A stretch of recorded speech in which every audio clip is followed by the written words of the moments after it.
biometric number is 211736. My name is Nurulazna. Biometric number 21622. Hi, my name is Nordini binti Muhammad Suhaimi. Biometric number is 211256. My name is Nurhazani binti Muhammad Suhaimi. Biometric number is 212241. Thank you everyone for your attention. To start with, I will share a screenshot of news article from News Straits Times regarding our topic today. Can you guys take a look at this picture? Yeah. Can you guys guess what kind of condition we see in Malaysia right now? Current conditions. Let's see it briefly. Okay. So our main objective of our presentation today is we're not going to share about Sungai Langat, but we would like to spread awareness to our audience, amongst our audience, the importance to prevent our sea from further polluted as it is today. So before we go further, we need to know what is marine pollution.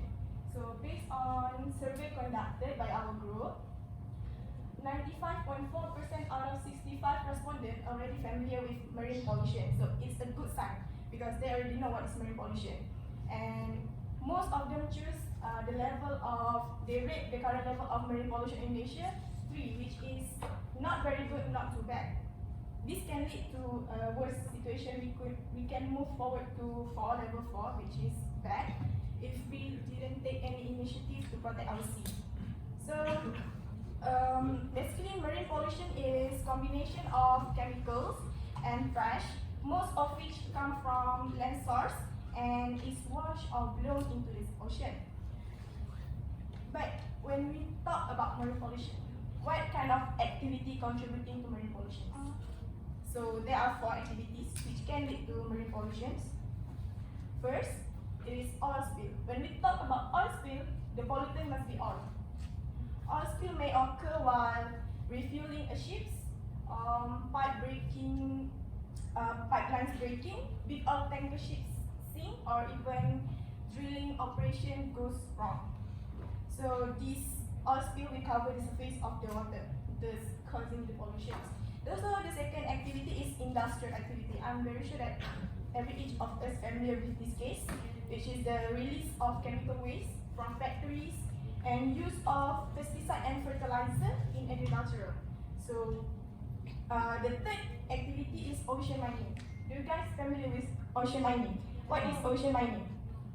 So ocean mining is a process of retrieving the mineral deposit from deep seabed. Why we need to do deep sea mining? It's not only about oil source, it's about zinc, gold, copper, and silver. Yes. So it is dangerous actually, but it's getting big and bigger in our country. But I would like to share there is one more important reason that contributing to marine pollution. It is not stated in this infographic, but can you guys guess from this picture? What is it? Yes, all of you are correct. It is accumulation of marine debris. What is marine debris? Marine debris can include various plastic materials, items like shopping bags, drinking straw, and bottle caps. So this plastic waste is particularly problematic as a pollutant because it is so long lasting. It can take hundreds of years to decompose, so it's dangerous for our ocean. So from our conducted survey, our respondents agree that the most contributing reason to marine pollution is industrial activities. Nowadays, we can see a lot of factories in Malaysia, right? So they must release their chemical waste to the sea. They don't have any choice. So when there is causes, there must be upcoming effects. So what is the first effect of marine pollution? The first is threatening the aquatic life. When the high level of toxin accumulated in the ocean, the oxygen level will drop. This will cause rapid change temperature of the ocean. So as you all guys know aquatic life is very sensitive to change of temperature, so they might die. When they die, automatically it will decrease the source of food for humans, and the income of fishermen will affect it too. So it's not just decrease the source of food, it might affect the beauty of underwater life itself. So when the beauty of underwater life is affected, you all should know that our country income will affect it. Because of what? The tourism sector will lose their source of attraction. No one would like to come to seaweed full of garbage and trash, right? That's why. Okay. Based on our conducted survey, our respondents agree that the main effects, the biggest effect is threatening aquatic life, because this will lead to other effects. When the aquatic life is decreasing, their source of food will be decreasing, and the beauty of sea life will affect it. So, we cannot stop marine pollution from occurring. We cannot stop, but we can try to reduce the effect of marine pollution. So how? First, we can suggest big organization or big company to start or organize campaign. Just like how Adidas uses ocean plastic to form the upper parts of their shoes and clothing like jersey. Second is government itself. The law enforcement need to be practiced effectively. It cannot be taken lightly. And I think this is the most contributing effort, which is everyone need to take part in environmental education. It is informal education, which can start from your family. Maybe you go to vacation with your family and you start to picking up the trash on the beach as an activity with your family.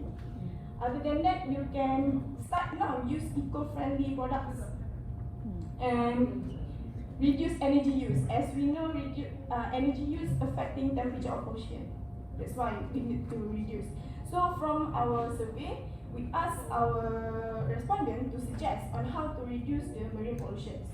So out of 65 responses, we choose 3 suggestions on down. So the first is refuse or reduce disposable utensils. What is disposable utensils?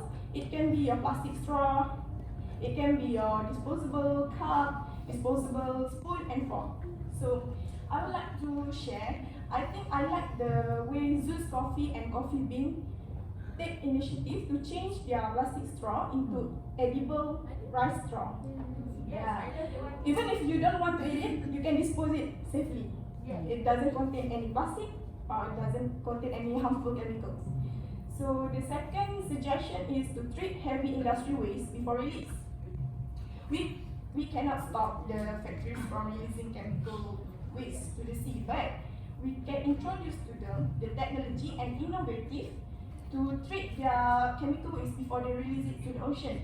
This will reduce the severeness of the effects of marine pollution. So the last suggestion is to avoid products made of microbeads. Have you guys ever heard about microbeads? Do you want to know what is microbeads? Yes. This is microbeads. In your shower gel, in your cleanser, in your detergent powder, this is microbeads. And actually, microbeads is harmful because it cannot be captured by most wastewater treatment system, and this tiny plastic will be washed away to the ocean and attract persistent organic pollutants. Just the fish, the aquatic life will keep swallowing the microbeads. It's very dangerous. So I think that's all for the presentation. In this presentation, I just hope that each of us can start spread awareness between your family, your friends, or even your small circle, because small steps matters to protect our oceans. So you can start by stop using plastic straw maybe. Yeah. You can choose whether to use it or not. So start with that. Yeah, maybe someone will say that just you stop using plastic straw, there's no use for the ocean. We need the whole world. No, one single step matters. So for more information, you guys can, for more articles or information, you guys can scan the QR code.